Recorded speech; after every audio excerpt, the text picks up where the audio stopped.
मसीह के ज़िंदा और जलाली नाम में सबको सलाम। खुदावंद खुदा का शुक्र करते हैं, उसकी तारीफ़ करते हैं क्योंकि वही तारीफ़ के लायक है। ऐ खुदावंद, तू सुबह को मेरी आवाज़ सुनेगा। मैं सुबह ही से तुझसे दुआ करके इंतज़ार करूँगी। आमीन। जब हम सुबह होती हम सुबह ही खुदा की हजूरी में झुक जाते हैं और उससे मांगते हैं और सारा दिन यकीन करें बड़ा शादमानी में गुजरता है। हालेलुया। इसी तरह खुदा कहता है कि जो कुछ तुम मांगते हो ना, ईमान से मांगो, शक ना करो, क्योंकि शक करने वाले समुंदर की लहरों की मानीद होते हैं जो हवा से बहती और उछलती जाती हैं। जिस तरह हम देखें समुंदर पे जाएं तो लहरें आती हैं, एकदम उछलती हैं, ऊपर नीचे होती रहती। इसी तरह कहता है ईमान में खड़े रहो और शक नहीं करो, और जो कुछ मांगोगे मैं तुम्हें दूंगा। खुदावंद का खुदा हमें सिखाता है कि हमने ईमान से मांगना है। पहला यूहन्ना उसका 5वां बाब अगर हम 14-15 में देखें, और हमें जो उसके सामने दलेरी है उसका सबब ये है कि अगर उसकी मर्ज़ी के मुआफिक कुछ मांगते हो तो वो हमारी सुनता है। हमें उसकी मर्ज़ी के मुताबिक मांगना है। हमने मतलब लालच में, ऐश उशरत नहीं, जैसे हम शॉपिंग करने आए, मुझे ये दे दे, मुझे वो दे दे। वो कहता है जो कुछ तुम उसकी पाक मर्ज़ी के मुताबिक मांगोगे तुम्हें दिया जाएगा। और हम जानते हैं कि जो कुछ हम मांगते हैं वो हमारी सुनता है। हालेलुया। और ये भी जानते हैं कि जो कुछ हमने उससे मांगा है वो पाया है। हम जिस तरह भी मांगेंगे वो हमें देगा। हमारी सादा सी दुआ ये होनी चाहिए कि ऐ खुदा मुझे अपनी मर्ज़ी को पूरा करने के लिए इस्तेमाल कर। आमीन। हमें अपना आप खुदा को देना है और उसकी हजूरी में झुके रहना है। जब हम उसके कदमों में आ जाते हैं, जब हम उसकी पाक हजूरी में आ जाते हैं, तो खुदावंद वादों का सच्चा खुदा हमें ये कहता है, जो हम देखते हैं आज का कलाम मत्ती की अंजील उसका 11वां बाब उसकी 28 आयत में लिखा है, ऐ मेहनत उठाने वालों और बोझ से दबे हुए लोगों, सब मेरे पास आओ, मैं तुमको आराम दूंगा। पाक कलाम पढ़े जाने पर खुदा की बरकत हो, खुदा का शुक्र हो, खुदा की तारीफ हो। यहाँ पे हमें बताया जा रहा है कि जितने भी मेहनत करते हैं, मजदूरी करते हैं और बोझ उठाते हैं, थके मांदे हैं, हर तरह का बोझ है, हर तरह की तकलीफ है, बीमारी है, दुख है, तकलीफ़ें हैं, जो भी है, मेरा बाप कहता है मेरे पास आ जाओ, मैं तुम्हें आराम दूंगा, हर मुश्किल से निकालूंगा, हर तकलीफ से निकालूंगा। अपना जुआ मुझे दे दो। वह लकड़ी का वो ढांचा जो बैलों वगैरह की गर्दन पे रख कर उन्हें हल या गाड़ी में जोता जाता था, आज भी खेती बाड़ी जो करते हैं इसी तरह करते हैं। जुआ का मतलब है फर्मा बरदारी, सख्त मेहनत और गुलामी का निशान है। और मेरा और आपका खुदा हमें दावत देता है कि मेरी फर्मा बरदारी कर लो तो मैं ये सख्त जो मेहनत करते हो, गुलामी करते हो, मैं तुम्हें इन सब मुश्किलों से, इन तकलीफ़ों से निकालूंगा। मत्ती 11 बाब 29 में मेरा जुआ अपने ऊपर उठा लो और मुझसे सीखो क्योंकि मैं हलीम हूँ। इस तरह ज़बूर 22-26 में देखे, हलीम खाएंगे और शेर होंगे।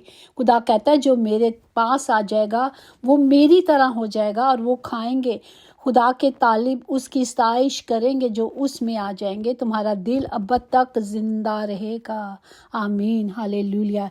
ये है मेरा और खुदा आपका खुदा जो मुझे और आपको सिखा रहे हैं कि हमें क्या करना है। मत्ती 23 बाब उसकी 4 में देखें, वो ऐसी भारी बोझ जिनको उठाना मुश्किल है बांध कर लोगों के कंधों पर रखते हैं, मगर आप उनको अपनी उंगली से भी नहीं हिलाते। हम देखते हैं कि जो मज़दूर हैं, मज़दूरी करते हैं, वो क्या करते हैं, बूढ़े बूढ़े ज़हीफ़ लोग भी होते हैं, मासूम बच्चे भी होते हैं। मैंने अपनी आंखों से देखा है।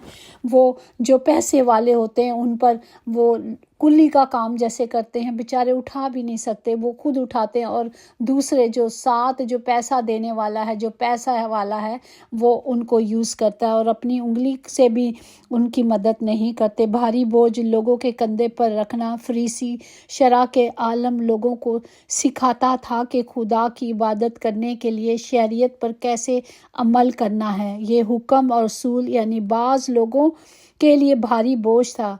यीशु ने कहा, ये उस्ताद और आलम हुक्म और उसूल अदल करते हैं लेकिन उन पर अमल करने में दूसरों की मदद नहीं करते। उन्होंने रूल्स बनाए हुए हैं क्योंकि उनके पास पैसा है, उनके पास पावर है, इसलिए वो खुदा से नहीं डरते बल्कि हुकूमत चलाते हैं। इसीलिए हम देखते हैं लुका की अंजील उसका 11वां बाब उसकी 46 में कि उसने कहा, ऐ शरा के आलमों, तुम पर भी अफसोस कि तुम ऐसे बोझ जिनको उठाना मुश्किल है आदमियों पर लादते हो, और आप एक उंगली भी उन बोझों को नहीं लगाते, ज़रा भी मदद नहीं करते कि थोड़ी सी मदद कर दें, उनकी हेल्प कर दें।